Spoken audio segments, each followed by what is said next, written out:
My name's Steve Allen. I'm Professor of Paediatrics here. I've been here for the last couple of years. So my role really is to develop research in child health and also to deliver teaching and throughout many of the courses that involve child health throughout the school. I've also got a clinical role, so I'm a paediatric gastroenterologist. So I spend some of my time doing clinical work and also developing research in paediatric gastroenterology at Alder Hey Hospital here in Liverpool.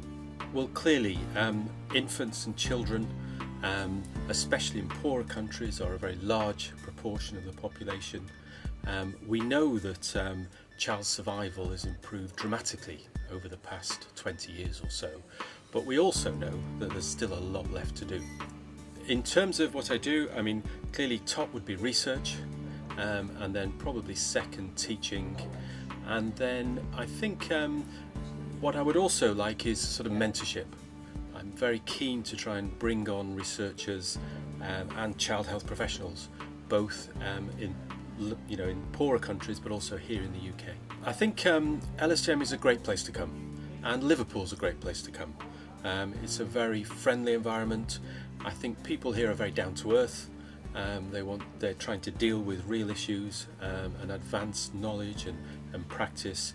So I think being associated with this school, having an award from here, whether it's a diploma or an MSc or another higher degree, I think is a very important sort of stepping stone. My module is Quality Improvement in Global Child Health. It runs for 2 weeks in January. And I think it's a package that will help people to develop their skills in leading improvements in child health, as well as addressing what are the hot topics that are important at the moment. So very briefly, we run through the sort of standard processes of a quality improvement initiative, things like addressing the root causes of poor care and then implementing things like PDSA cycles to improve care. But also we'll look more broadly about what leadership skills you need to lead a team of health professionals to improve care, engage a broad range of stakeholders into your initiative, how you're going to measure and show improvements. What about presentation skills? How are you going to sell your message that this is an important project and win support for it? So we have that sort of broad quality improvement focus to the module, and the students will hear examples of quality improvement projects in high income and low income settings, and that helps them to develop their own initiative that we hope they would go on to implement when they go back home. And in fact, the write-up of that quality improvement initiative is the assessment for the module. But as we're doing that, we also review sort of hot topics in child health. So we look at programmatic approaches to improving care, such as EPI and IMCI and the ETAP programme, including fluid management and the FEAST trial.